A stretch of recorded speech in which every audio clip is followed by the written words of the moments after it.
SC హోదా వర్తించదు అన్న రాష్ట్రపతి ఆర్డర్ని ఉపసంహరించుకోవాలని చెప్పి గౌరవ దేశ రాష్ట్రపతి ద్రౌపది ముర్ము గారికి దళిత క్రైస్తవులు దళిత ముస్లింలు అందరి పక్షాన మేము విజ్ఞప్తి చేస్తున్నాం, డిమాండ్ చేస్తున్నాం. అదే సమయంలో ప్రస్తుత కేంద్ర ప్రభుత్వం గౌరవ ప్రధానమంత్రి నరేంద్ర మోడీ గారు ఈ విషయంలో కేంద్రం పక్షాన చొరవ తీసుకోవాలని, ఆర్డర్ను ఉపసంహరించుకునే విధంగా చొరవ తీసుకోవాలని నేను విజ్ఞప్తి చేస్తున్నా. ఈ ఆర్డర్ రాజ్యాంగంలో ఉండబడే ఆర్టికల్ 25కి వ్యతిరేకం. ఈ దేశ పౌరులు వాళ్ళకు ఇష్టమైన మత విశ్వాసాలు కలిగి ఉండవచ్చు అనే ఒక సంపూర్ణమైన హక్కు ఆర్టికల్ 25 ఇస్తే ఈ ఆర్డర్ ఆర్టికల్ 25కి వ్యతిరేకం. అదే సమయంలో ఆర్టికల్ 14, 15 వాటికి కూడా ఈ ఆర్డర్ వ్యతిరేకం. 14, 15లో కులం, మతం, జాతి, లింగ భేద లేకుండా అందరినీ సమానంగా చూడాలని, ఏ పేరుతో కూడా వివక్ష ప్రదర్శించొద్దని చెప్పి రాజ్యాంగంలో ఉండబడే ఆర్టికల్ 14, 15 స్పష్టం చేస్తున్నది. ఈ రాజ్యాంగాన్ని మనం ఆమోదించుకున్నాం. ఈ రాజ్యాంగంలో పేర్కొన్న ప్రధాన మార్గదర్శక సూత్రాలకు అనుగుణంగానే పరిపాలిస్తున్నాం. కానీ 1950లో వచ్చిన రాష్ట్రపతి ఆర్డర్ ఏదైతే ఉన్నదో, దళితులు క్రైస్తవులకు పోయినా ముస్లింలకు పోయినా ఖచ్చితంగా వాళ్ళకి ఎస్సీ హోదా వర్తించదని చెప్పి ఏ ఆర్డర్ అయితే వచ్చిందో ఆ ఆర్డర్ ముమ్మాటికి ఆర్టికల్ 25కి ఆర్టికల్ 14, 15కి వ్యతిరేకం. కాబట్టి దీన్ని ఉపసంహరించుకోవాలని చెప్పి మేము విజ్ఞప్తి చేస్తున్నాం. ఇది మొదటి.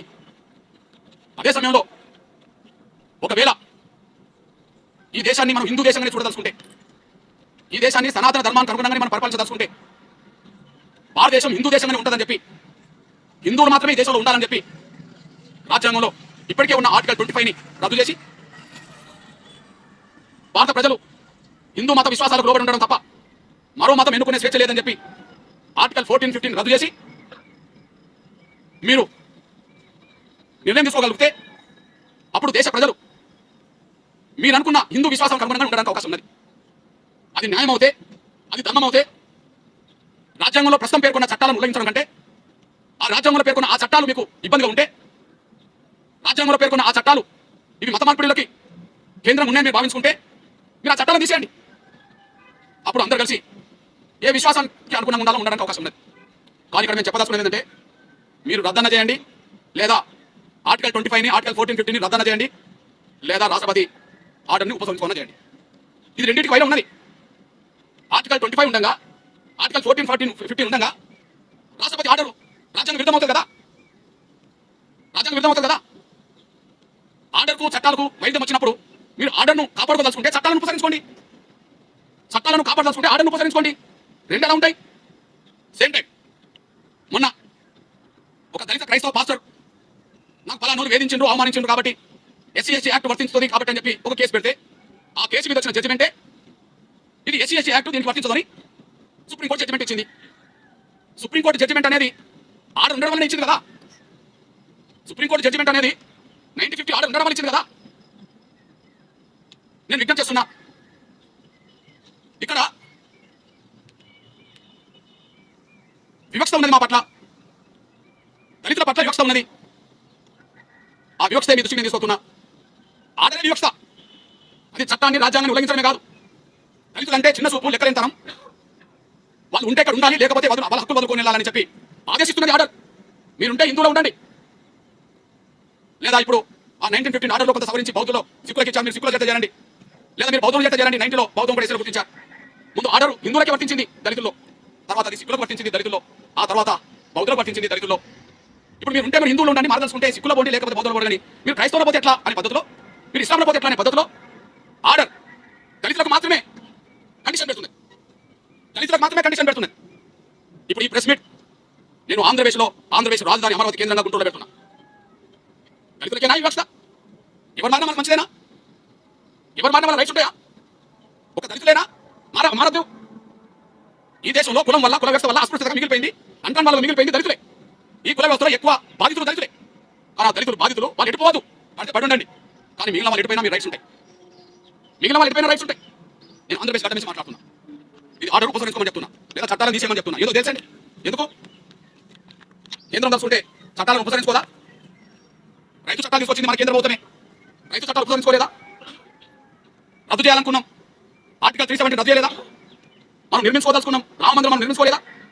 ప్రభుత్వం తలుచుకుంటే ఏదైనా చేయవచ్చు కదా, మెజార్టీ ఉన్నారు కదా, సంపూర్ణ మెజార్టీ ఉన్నారు కదా పార్లమెంట్లో, ఏదైనా చేయవచ్చు కదా. ఇక్కడ తెలుసు రేపు నేను ఆంధ్రప్రదేశ్ గారి నుంచి మాట్లాడుతున్నా. వదలరా, ఈ రాష్ట్రంలో బీసీ రిజర్వేషన్ అమలు జరుగుతున్నాయి. ఎస్సీలకే కాదు కదా, ఈ రాష్ట్రంలో బీసీ రిజర్వేషన్ అమలు జరుగుతున్నాయి. ఇప్పుడు బీసీ రిజర్వేషన్లో ముస్లిం రిజర్వేషన్ అమలు చేయవచ్చునా? బీసీ రిజర్వేషన్లో ముస్లిం రిజర్వేషన్ అమలు చేయవచ్చునా? అరే, క్రైస్తవంలో ఇస్లాంలో సమానత్వం ఉన్నది, కులాలు లేవని అంటుండ్రు కదా, మీరు చెప్తుండ్రు కదా. ఇస్లాంలో క్రైస్తవంలో ప్రపంచంలో ఎక్కడ కులాలు లేవు, కానీ ఇక్కడికి వచ్చేప్పుడు కులాలు వర్తిస్తాయి. కుల వ్యవస్థలు కులాలు వర్తించకపోతే ఇది ఆంధ్రప్రదేశ్ బీసీ రిజర్వేషన్ పట్టిక. ఆంధ్రప్రదేశ్ బీసీ రిజర్వేషన్ పట్టిక. ఈ బీసీ రిజర్వేషన్లో 33 ఏ గ్రూపులో 33వ పేరు మెహతార్ ముస్లిం.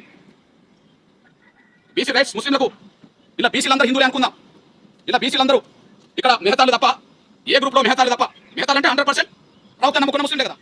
ఇక్కడ ముస్లింలు ఏ గ్రూప్లో ఉండబడి అందరితో రిజర్వేషన్ పంచుకుంటున్నారు. ఓకే, బి గ్రూప్లో 5వ క్రమ సంఖ్యలో దూదేకలా, లద్దాఖ్, పింజారి, నూర్ భాష. దూదేకలా, లద్దాఖ్, నూర్ భాష, పింజారి వీళ్ళు ముస్లింలే కదా. హిందువులు బీసీలు ఉన్న లిస్టులో బీసీ రిజర్వేషన్ వాళ్ళు అర్హులైన కదా. బీసీలో ఈ గ్రూప్ కూడా ఉన్నారు కదా. ఈ గ్రూప్లో 14 బీసీ వర్గాలను చేసి ఈ గ్రూప్లో ఇచ్చారుగా. బీసీ రిజర్వేషన్లోనే ఏ గ్రూప్లో ముస్లింలు, ముస్లింలు మహమ్మద్ ప్రవక్త నమ్ముకున్న హిందువులు, మహమ్మద్ ప్రవక్త నమ్ముకున్న ముస్లింలు తీసుకున్నారు. ఈ గ్రూప్లో హిందువులు, ప్రవక్త నమ్ముకున్న ముస్లిం రిజర్వేషన్ పొందుతున్నారు ఆంధ్రప్రదేశ్లో. ఈ గ్రూప్లో 14 ముస్లిం వర్గాలు పొందుతున్నారు. ముస్లింలకు సమానత్వం ప్రపంచంలో ఇక్కడ లేదు కాబట్టి బీసీ వర్గంలో ముస్లిం కూడా చేర్చారు. ఇది మధ్యలో వచ్చిన ఓకే. బీసీలో రాని ముస్లిం వర్గాలు ఓసీలో కూడా ఉంటారు. అంటే ముస్లింలందరూ ఒకే వర్గంలో చేర్చలేదు కదా. వాళ్ళు ఏ గ్రూప్లో చేర్చారు, ఈ గ్రూప్లో చేర్చారు బీసీలో. ఆయన ఇంకా డెవలప్ అయిన ముస్లిం కూడా ఉన్నారు, ముస్లిం వర్గాలు ఉన్నాయంటున్నారు. ఇప్పుడు ఇది ఆంధ్రప్రదేశ్ ఓసీ లిస్టు. మీ అనగా ఒక విషయం గుర్తు చేస్తున్నా. ఇందులో కమ్మ వాళ్ళు ఉంటారు, రెడ్డి ఉంటారు, వైశ్యులు ఉంటారు. కమ్మ వాళ్ళు ఉంటారు, రెడ్డిలు ఉంటారు, వైశ్యులు ఉంటారు, రాజులు ఉంటారు.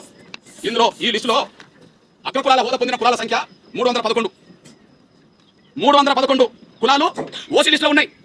ఈ ఓసీ లిస్టులో ఉన్న కులాల్లో ఆర్థికంగా పేదలుగా గుర్తించారు. ఇప్పుడు కమ్మ వాళ్ళంటే అందరికీ తెలియదు కదా, రెడ్లంటే అందరికీ తెలియదు కదా, వైశ్యులు బ్రాహ్మణులు అందరికీ తెలియదు కదా. అందులో ఆర్థికంగా వెనుకబడాలి కదా. లిస్టు ఓసీలదే. కానీ ఆర్థికంగా పేదలైన వాళ్ళకు ఈడబ్ల్యూఎస్ రిజర్వేషన్ ఇస్తుండ్రు. అక్కడ హిందూ కమ్మ వాళ్ళతోటి, హిందూ రెడ్లతోటి, హిందూ వైశ్యులతోటి, హిందూ రాజులతోటి, హిందూ కాపులతోటి రిజర్వేషన్లు పంచుకుంటున్నారా లేదా? తీసుకుంటున్నారా లేదా? ఈ ఓసీ లిస్టులో 163 క్రమ సంఖ్య మహమ్మద్. మహమ్మద్ అంటే హిందువులా? మహమ్మద్ అంటే ముస్లిమే కదా. అది ఓసీ లిస్టులో కదా. మరి ఈడబ్ల్యూఎస్ రిజర్వేషన్ వాళ్ళు వర్తిస్తున్నాయి కదా. బీసీ ఈ గ్రూప్లో చేరిన వర్గాలన్నీ ఇలా ఉంటాయి. 181 క్రమ సంఖ్యలో ఓసీలో ఏముంటుందంటే బీసీ యూ గ్రూప్లో రాని గ్రూపులన్నీ ముస్లిం గ్రూపులన్నీ ఈ ఓసీ లిస్టులో ఉంటాయని చెప్పి ఈడబ్ల్యూఎస్ రిజర్వేషన్ వర్తిస్తామని చెప్పి రాసిండ్రు అలా. ఇకపోతే 182ది ముస్లిం షేక్. ఓకే, ఈడబ్ల్యూఎస్ రిజర్వేషన్ వర్గీకరణ జరగలే. ఈడబ్ల్యూఎస్ పేరుతో అందరూ తీసుకుంటున్నారు. 183ది ముస్లిం సయ్యద్. 208 క్రమ సంఖ్య ఫకీర్లు. అదే సమయంలో 219 క్రమ సంఖ్య పఠాన్లు. అదే సమయంలో 244 క్రమ సంఖ్య సాహెబ్లు. అదే సమయంలో 269 క్రమ సంఖ్య సున్నీ ముస్లింలు. 269వ క్రమ సంఖ్య సున్నీ ముస్లింలు. ఇప్పుడు వీళ్ళు ఎన్నో ఉన్నారు, ఏ లిస్టులో ఉన్నారు? వీళ్ళందరూ ఏ లిస్టులో ఉన్నారు? అగ్రకులాల్లో పేదలను పడుతున్న ఈడబ్ల్యూఎస్ రిజర్వేషన్ 10% రిజర్వేషన్ ఉన్నాయి. అంటే అగ్రకులాలైన హిందువులు, అదే అగ్రకుల హోదాకు సంబంధించిన ముస్లింలు ఇక్కడ రిజర్వేషన్ పంచుకుంటున్నారు కదా. నేను అంటున్నా, దళిత హిందువులు, దళిత క్రైస్తవులు పంచుకోరా? అనుభవించదా? దళిత హిందువులు, దళిత క్రైస్తవులు ఒక దగ్గర నుండి అనుభవించదా? వాళ్ళకు లేని వ్యవస్థ వీళ్ళ మీద ఎందుకు వస్తుంది? తీసేయండి ఈడబ్ల్యూఎస్ రిజర్వేషన్ నుంచి ముస్లిం గ్రూప్లను చూద్దాం. బీసీ ఏ గ్రూప్ నుంచి, బీసీ బి గ్రూప్ నుంచి, బీసీ ఈ గ్రూప్ నుంచి తీసేయండి చూద్దాం.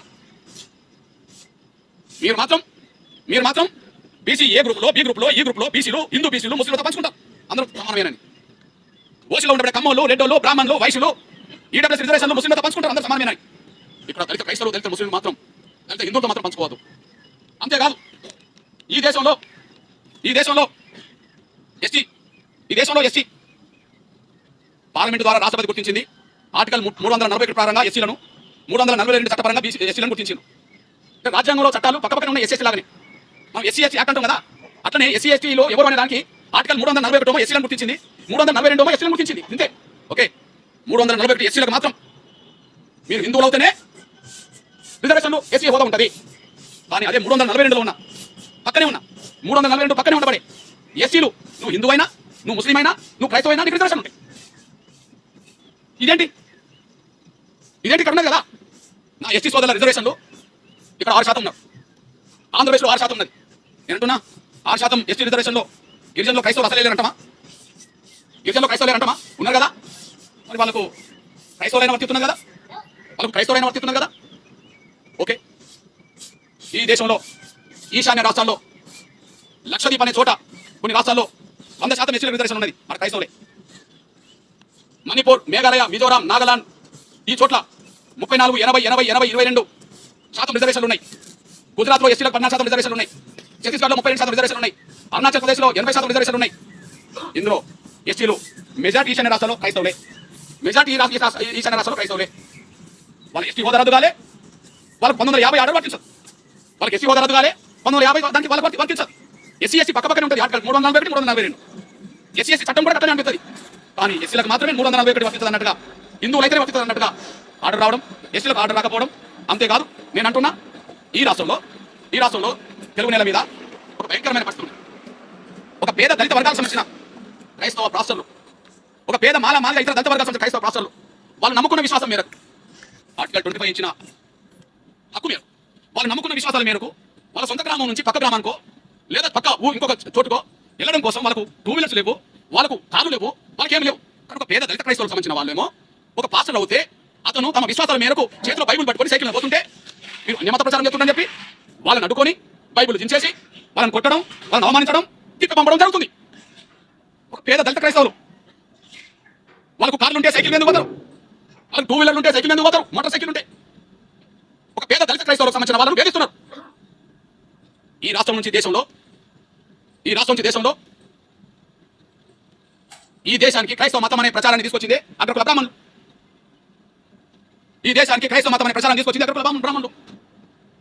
వాళ్ళకి ఎలాంటి వ్యవస్థ లేదు, వాళ్ళ హోదా గొప్పనే ఉన్నది. వాళ్ళు తీసుకొచ్చి యేసుక్రీస్తు దృష్టిలో క్రైస్తవ మతం అందరూ సమానంగానే, మీరు హిందూ దేవాలయాలు వీళ్ళు రానితలేరు, మీరు మన బజార్లు తిరగనితలేరు, కాబట్టి ఇక్కడికి మీకు స్వేచ్ఛ ఉన్నది, మీరు వచ్చి మొక్కవచ్చు అని చెప్పి వాళ్ళకు బడులోనో చదువో ఏదో వైద్యమో తీసుకొచ్చి గుడి కట్టితే గుడికి వెళ్ళారు. తీసుకొచ్చింది బ్రాహ్మణులు, భక్తులైంది దళితులు. ఇవల్ల ఈ ఆంధ్రప్రదేశ్ గడ్డ మీద ఉన్న పెద్ద పెద్ద పాస్టర్లు, ఫాదర్లు, బిషప్లు ఈ తెలుగు గడ్డ మీద, ముఖ్యంగా ఆంధ్రప్రదేశ్ గడ్డ మీద నుండి ఈ గడ్డ తినోళ్ళే కోట్ల రూపాయల విలువ గల కార్లపై ప్రచారం చేస్తుంటారు. ఈ దేశం మొత్తం తిరిగి ప్రచారం చేయడానికి విమానాల్లోకి వెళ్తారు. వాళ్ళే ప్రపంచ దేశాలు కూడా కనిపిస్తుంటారు. ఈ ఆంధ్రప్రదేశ్ గడ్డ మీద పుట్టిన బ్రాహ్మణ ఫాదర్లు, పాస్టర్లు, బిషప్లు, కమ్మారెడ్డి కాపు బ్రాహ్మణ, కమ్మారెడ్డి కాపు ఫాదర్లు, పాస్టర్లు, బిషప్లు వాళ్ళు సైకిల్ మీద పడిన బొమ్మ చూసామా? వాళ్ళు సైకిల్ పట్టుకొని ఊరు దాటి ఊరికి వెళ్తున్నట్టుగా ఎక్కడ సైకిల్ తొక్కగా చూసామా? సైకిల్ తొక్కే మాలమాదిగా దళిత క్రైస్తవులు అడ్డుకుంటారు, కొడతారు, అవమానిస్తారు. ఇప్పుడు కోట్ల రూపాయల విలువ గల లగ్జరీ కాలంలో ప్రత్యేక విమానాల్లో దేశ విదేశ తిరిగి ప్రచారం చేసే బ్రాహ్మణ ఫాదర్లకు, కమ్మారెడ్డి కాపు పాస్టర్లకు, బిషప్లకు వాళ్ళకేం కాదు ఈ దేశంలో, ఇది ఎట్లా న్యాయం అవుతుంది, ఇది ఎట్లా ధర్మం అవుతుంది?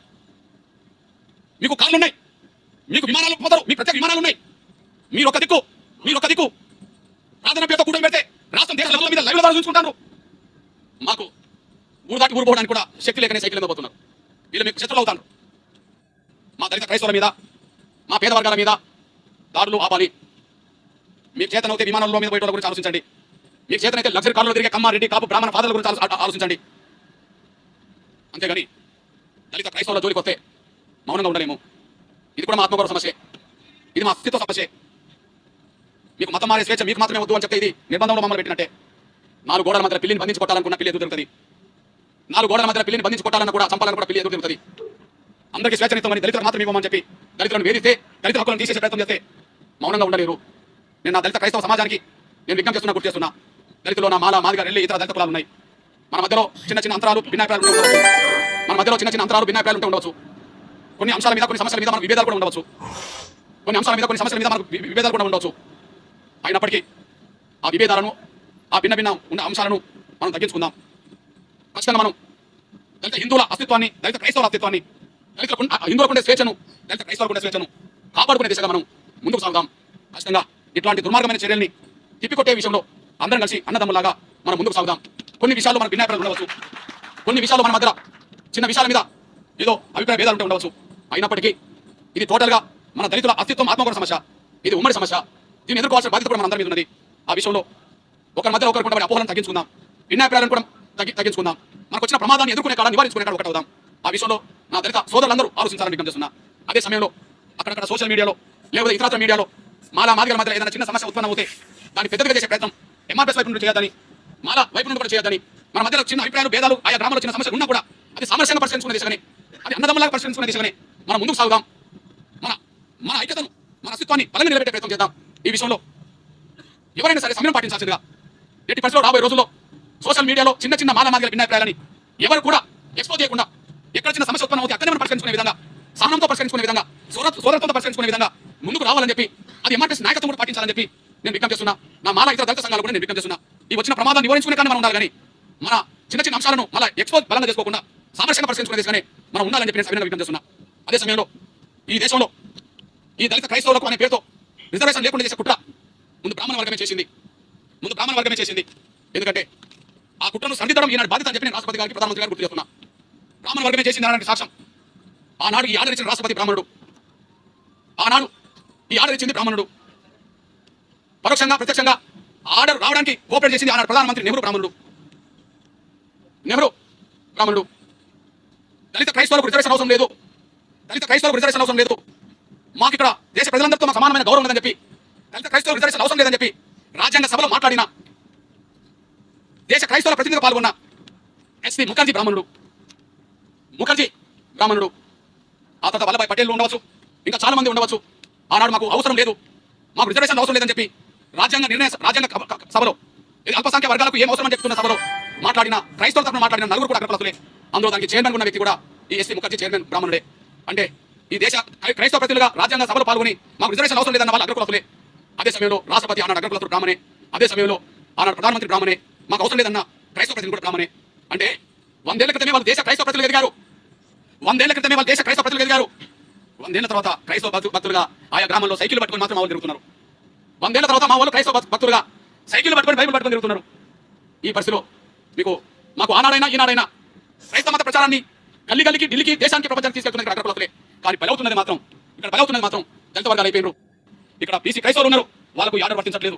ఎస్సీ క్రైస్తవులు ఉన్నారు తెలుగు నేల మీద ఈ దేశంలో, వాళ్ళకి ఆర్డర్ వర్తించట్లేదు. ఓసీ క్రైస్తవులు ఉన్నారు, ఓసీ చర్చిలు ఉంటాయి, కమ్మ చర్చిలు ఉన్నాయి, బ్రాహ్మణ చర్చిలు ఉన్నాయి, రెడ్డి చర్చిలు ఉన్నాయి, కాపు చర్చిలు ఉన్నాయి, బీసీలు అక్కడక్కడ బీసీ చర్చిలు ఉన్నాయి, వాళ్ళకు వర్తించదు ఈ ఆర్డర్. అప్పుడు బ్రాహ్మణులు చేసిన కుట్ర ఇప్పటికి కూడా అదే మాకు శాపంగా ఇప్పటికీ దళిత క్రైస్తవులకు అన్యాయం జరిగే పరిస్థితి వచ్చేసింది. ఇకపోతే మీ సోదరుడిగా ఇంకొక విషయాన్ని గుర్తు చేస్తున్నా. ఎట్టి పరిస్థితిలో ఈ దేశ కుల వ్యవస్థ రద్దు కావాలా? ఈ దేశ కుల వ్యవస్థను రద్దు చేయండి. ఈ దేశ సంపదలో అన్ని వర్గాలకు భాగస్వామ్యం ఉన్నదని ఒక చట్టం ఇస్తారండి. ఈ దేశ సంపదలో, ఈ దేశ వనరులో అన్ని వర్గాలకు భాగస్వామ్యం ఉన్నదని చట్టం ఇస్తారండి. ఎవరు ఏం అడగరు. మేము ఎస్సీ యాక్ట్ అడగము, మేము రాయితీలు కూడా అడగం. ఈ దేశ సంపదలో అందరికీ భాగస్వామ్యం ఉన్నది, దేశ వనరులో అందరికీ హక్కు ఉన్నది అని చెప్పి, ముఖ్యంగా పేదలందరికీ న్యాయం జరగడానికి తీసుకునే పథకాలని చెప్పి కుల వ్యవస్థను రద్దు చేయండి. ఈ సమస్య